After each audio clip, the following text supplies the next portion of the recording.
तो दोस्तों फिर एक बार आपका हमारे शो में स्वागत है। रेड फ्लैग इंफोटेनमेंट का पिटारा चैनल के हमारे डॉक्टर्स डायरीज इस शो के तीसरे पार्ट में सभी का स्वागत है। आज हम एक बार फिर स्ट्रेस मैनेजमेंट के बारे में मनोविकार तज्ञ डॉक्टर विकास देशमुख सर इनसे जानकारी लेने वाले हैं। सर फिर एक बार आपका हमारे स्टूडियो में स्वागत है। नमस्कार। Thank you. हाँ सर, जैसे हम लोग स्ट्रेस मैनेजमेंट के बारे में बात कर रहे हैं, स्ट्रेस अलग अलग प्रकार के होते हैं और अलग व्यक्ति के लिए अलग प्रकार का स्ट्रेस होता है। तो जो ऑफिस में काम करते हैं लोग, तो उनको भी काफ़ी वर्कलोड की वजह से या फिर बॉस का स्ट्रेस होता है, तो उनके लिए आप क्या कहोगे? ऑफिस का स्ट्रेस काफ़ी कॉमन है। बॉस को तो हम बदल नहीं सकते, काम को भी हम ज़्यादा तरीके से बदल नहीं सकते। हाँ। तो बदलाव अपने आप में करने का हम सीखेंगे, जैसे कि असर्टिव मोड में रहना। ओके। जनरली इंसान के 4 तरीके के मोड्स रहते हैं। हर इंसान वो चारों मोड में से जाता है, किसी में कोई ज़्यादा रहता है। एक रहता है एग्रेसिव रहना, हमेशा गुस्से में, जैसे अपने पीएमजी बोलते हैं कि आँख दिखा के बात करना। ओके। दूसरा रहता है एक असर्टिव मोड, जिसे बोलते हैं आँख मिला के बात करना, आई टू आई कॉन्टैक्ट रख के शांति से अपना पार्ट समझाना। थर्ड रहता है डर के रहना या आँख झुका के बात करना, इसे बोलते हैं सबमिसिव मोड। और थर्ड रहता है पैसिव मोड, कुछ फर्क नहीं पड़ता, जो करना है करो। ठीक है, तो ये चारों मोड में हम कभी ना कभी जाते हैं। तो उसमें से हमको असर्टिव मोड में रहना ज़्यादा ज़रूरी है। बॉस गुस्सा भी कर रहा है तो भी अपना पॉइंट शांति से, बिना गुस्सा की और वही चीज़ बार बार समझाना करने का कोशिश कर सकते हो। और एक इम्पॉर्टेंट चीज़ आप कर सकते हो कि ऑफिस और घर, office is a part of life. Office पूरा लाइफ नहीं है। कभी कभी ऑफिस को हम पूरा लाइफ कब बना देते समझ में ही नहीं आता। तो ऑफिस लाइफ है, फैमिली लाइफ है, सोशल लाइफ है, आपकी हॉबीज है, all of these are part of life. तो पार्ट को पार्ट की तरह ही ट्रीट करो, है ना। उसको पूरा एरिया ऑक्यूपाई मत करने दो। अगर वो ऑक्यूपाई कर रहा है तो आपको उसको कंपार्टमेंट में रखना सीखना चाहिए। ये ऑफिस का कंपार्टमेंट है, ये मैंने लॉग आउट किया, अभी मैं घर का कंपार्टमेंट पे जा रही हूँ। अभी ऑफिस का कुछ आया, अगर मुझे सोचना है तो मैं आधे घंटे का टाइम रखती हूँ, 1 घंटे का टाइम रखती हूँ कि उसमें मैं उस प्रॉब्लम का सोल्यूशन ढूंढती हूँ या किसी से बात करती हूँ। बट बार बार वो चीज़ आ रही है तो वो उनको क्या बोलना है, अरे वो सोचने का टाइम दिया ना, वो टाइम पे आना है, अपॉइंटमेंट लेके आओ, है ना। ऐसा बीच में आके मेरे को बाकी चीज़ों में डिस्टर्ब नहीं करना है। मैं भी बच्चों के साथ हूँ, मुझे बच्चों के साथ टाइम स्पेंड करना है। मैं भी फैमिली के साथ खाना खाने बाहर आया हूँ, मुझे खाना खाने में टाइम स्पेंड करना है। अभी तुम आए हो लेकिन अपॉइंटमेंट लेके आओ, तुम्हारा टाइमिंग 5 से 5:30 के बीच में रखा है, जिसको अपन बोल सकते हैं प्रॉब्लम सॉल्विंग टाइम। तो इस तरीके से आप कंपार्टमेंट करोगे तो फिर ऑफिस स्ट्रेस को या कोई भी स्ट्रेस को मैनेज करना थोड़ा आसान हो जाएगा। प्रायोरिटीज और टाइम उसको मैनेज करना चाहिए, वो है। स्टूडेंट्स एग्जाम के टाइम काफ़ी स्ट्रेस में रहते हैं, तो मतलब एग्ज़ाम तो हर किसी को देना ही है, चाहे वो बोर्ड के हो, स्कूल के हो या फिर लाइफ के हो। एग्ज़ाम हर मोड पे आपको फेस करनी है, तो उसके लिए स्टूडेंट्स क्या करें जो स्ट्रेस फ्री रह सके?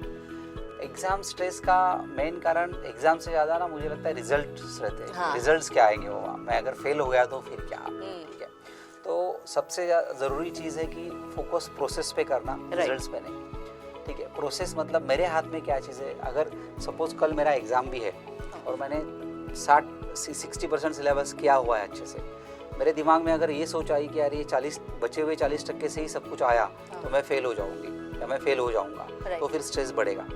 मेरे हाथ में है जो 60% सिलेबस मैंने पढ़ा है उसको अच्छे से रिवाइज करना और मन शांत रख के एग्ज़ाम को अपीयर करना।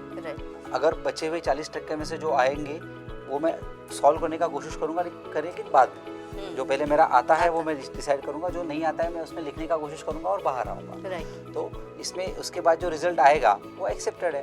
और ऐसे भी क्या है ना कि अच्छा रिजल्ट गारंटी नहीं है आपके सक्सेस का लाइफ में। बहुत सारे ऐसे लोग हैं जिनका जो बहुत सारे टॉपर भी है लेकिन वो लाइफ में अच्छा नहीं कर पाए, और बहुत सारे बैक बेंचर्स है जो एग्जाम में अच्छा नहीं कर पाए लेकिन लाइफ में बहुत अच्छा कर पाते हैं। हमारे टीचर थे डॉक्टर वसंत मुंद्रा सर।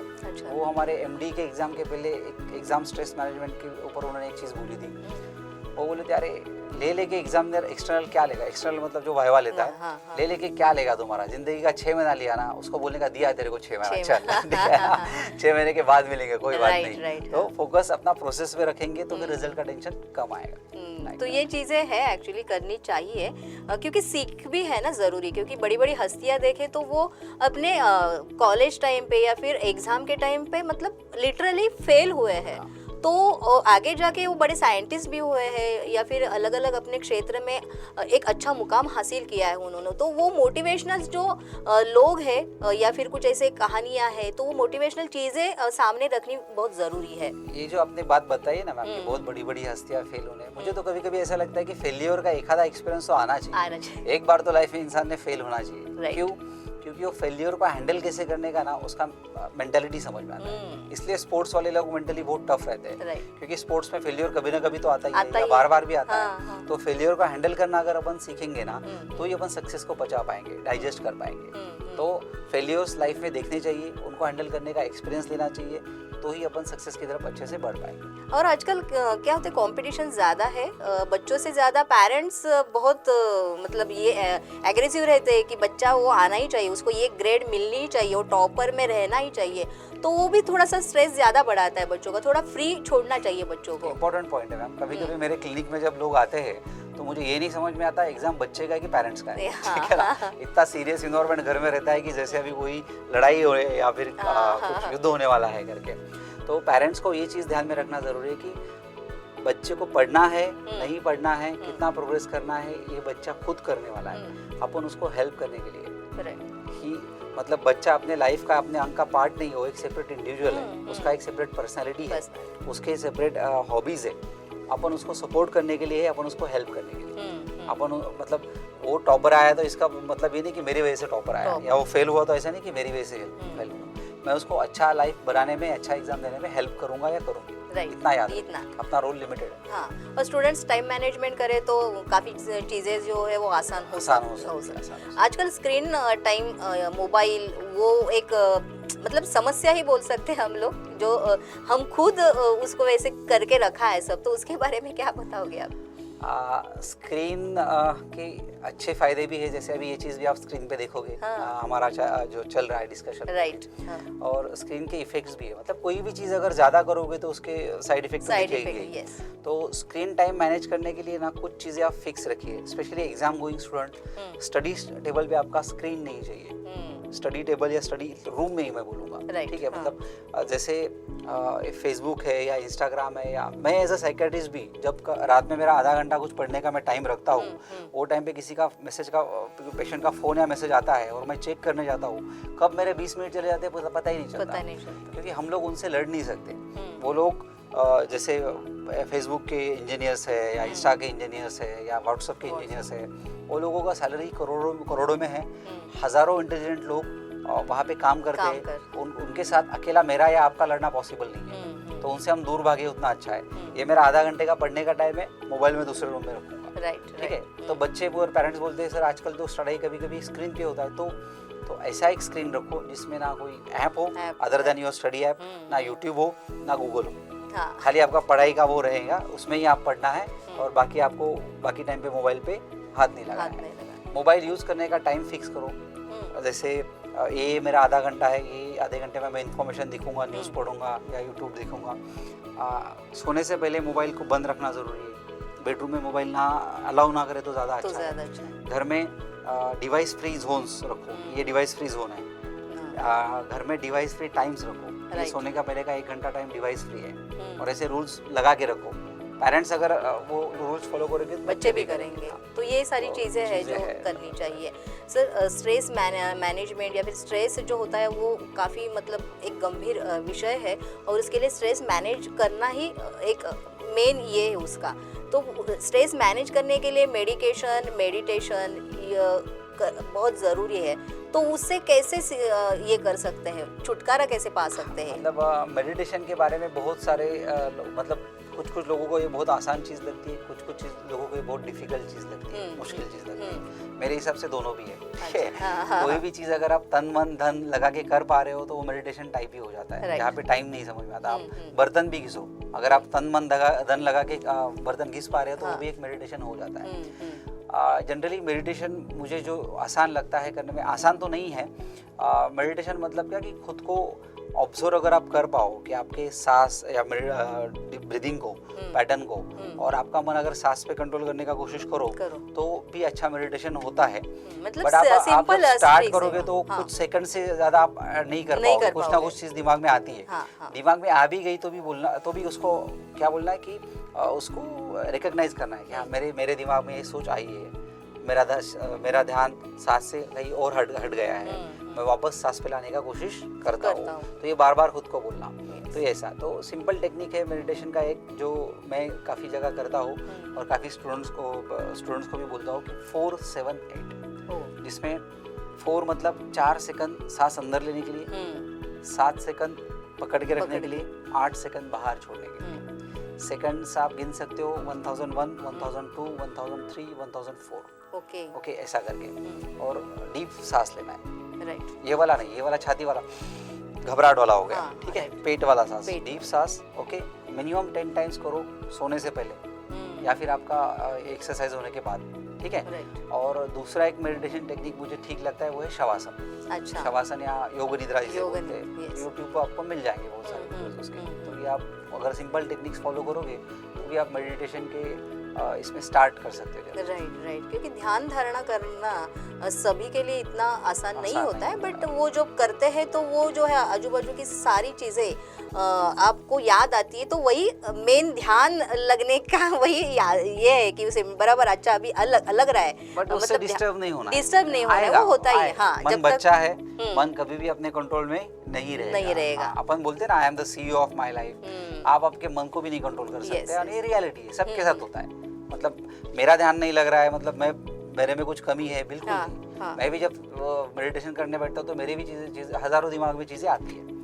तो इट्स ओके, वो चीजें एक्नॉलेज करने की, जिसको बोलते हैं माइंडफुल रहना, उसको माइंडफुली देखना है, समझना है और वापस ध्यान लाने का कोशिश करना है। दूसरी एक बात है मेडिसिन, जो मेडिसिन दिए जाते हैं स्ट्रेस ज़्यादा होने के बाद, डिप्रेशन में कोई जाता है तो वो वाकई सेहत के लिए अच्छी होती है, क्योंकि बहुत सारे ऐसे बातें सुनाई देती है कि ज़्यादा मेडिसिन लेंगे तो वो हानिकारक है अपने हेल्थ के लिए। तो आप एज अ मनोविकार तज्ञ है तो फिर उसके बारे में क्या कहोगे, क्योंकि बहुत सारे ऐसे दिमाग में रहते हैं तो उससे दूर भागने के लिए लोग जाते ही नहीं डॉक्टर के पास। बहुत अच्छा सवाल है मैम, कि बहुत सारे लोगों को लगता है कि मनोविकार तज्ञ आते हैं मतलब क्या हम लोग नींद की दवाइयाँ ही देंगे। अच्छा। नींद की दवाइयाँ खाने के लिए आपको इतना लंबा आने की जरूरत नहीं, बाजू वाला केमिस्ट भी आपको दे देगा, है ना। तो ये जो दवाइयाँ है ये साइंटिफिकली प्रूवन है। कोई भी दवाई बिना साइड इफेक्ट के नहीं रहती है, बट जिनके साइड इफेक्ट कम रहते हैं, मैनेजेबल रहते हैं, ऐसी ही दवाइयों को FDA अप्रूवल देता है। राइट। जैसे फॉर एग्जांपल डिप्रेशन जो होता है उसका रीज़न है सेरोटोनिन का लेवल कम होना। अच्छा। सेरोटोनिन नाम का जो रसायन है जिसका काम है इंसान को खुशी देना, सुकून देना, शांति देना, रिलैक्स स्टेट ऑफ माइंड देना, तो उसका लेवल अगर एक लेवल के बहुत नीचे कम हो जाए तो बहुत उदास लगता है, सैड लगता है, कुछ भी करने का मन नहीं करता।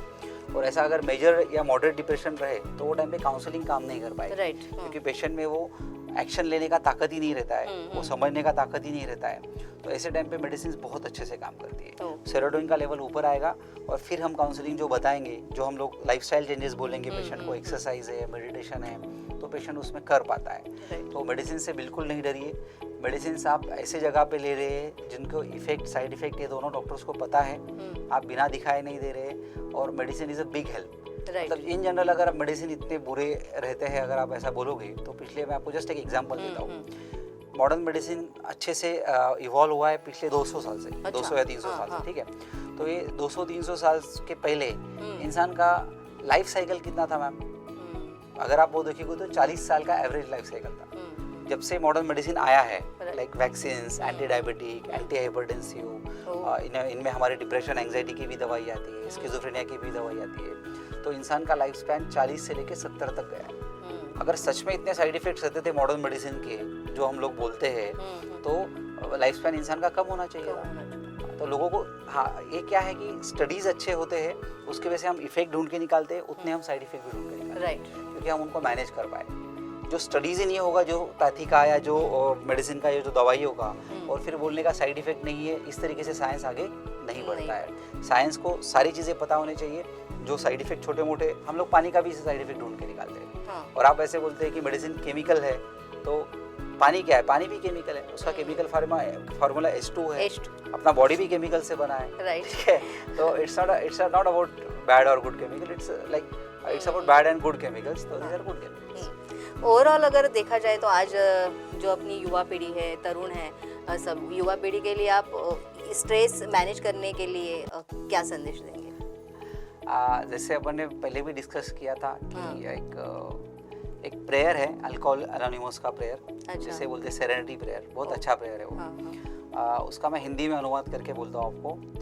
वो प्रेयर का ऐसा है कि हे प्रभु, जिस चीज़ को मैं बदल नहीं सकता उसको स्वीकार करने का धैर्य मुझे दे, ठीक है।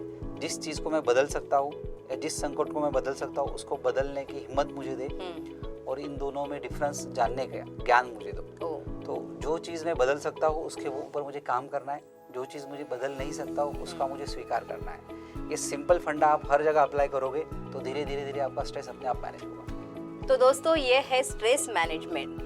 जैसे स्ट्रेस आपको पता चला, वैसे ही स्ट्रेस को मैनेज कैसे किया जाए या फिर स्ट्रेस को साथ में लेके आप आगे कैसे बढ़े, क्योंकि आजकल बहुत सारे जो युवा जनरेशन है वो छोटी छोटी बातों में स्ट्रेस लेते हैं। तो वैसा ना करके अपने जो प्रायोरिटीज़ है वो समझे, और अगर आपको आगे बढ़ना है तो आपका जो टाइम मैनेजमेंट है या फिर पॉजिटिव थिंकिंग है या फिर और कोई मतलब बहुत सारी चीज़ें हैं, तो अगर वो साथ लेके आप चलोगे तो आपको जो चाहिए वो मकाम आप एकदम निश्चित रूप से हासिल कर सकते हो। तो आज मनोविकार तज्ञ जो थे हमारे साथ डॉक्टर विकास देशमुख सर, तो उन्होंने काफ़ी अच्छे से ये सारी बातें जो है वो समझाई है। तो देखते रहिए अपना कार्यक्रम जिसका नाम है डॉक्टर्स डायरीज। सर आज हमारे स्टूडियो में आप आए और स्ट्रेस मैनेजमेंट को लेके इतनी काफ़ी जानकारी दी और दर्शकों को काफ़ी सारी चीज़ें बताई, तो इसके लिए आपका बहुत बहुत धन्यवाद, शुक्रिया। थैंक यू मैम, और मुझे यहाँ पे बुलाने के लिए और इतने सेंसिटिव और इम्पोर्टेंट टॉपिक को टच करने के लिए रेड फ्लैग का और आपका बहुत बहुत धन्यवाद। Thank you so much. तो दोस्तों आज के इस शो में इतना ही। फिर से डॉक्टर्स डायरीज शो में हम ऐसे ही एक एक्सपर्ट डॉक्टर को लेके आपके सामने हाजिर होने वाले हैं। तब तक देखते रहिए हमारा चैनल रेड फ्लैग इंफोटेनमेंट का पिटारा।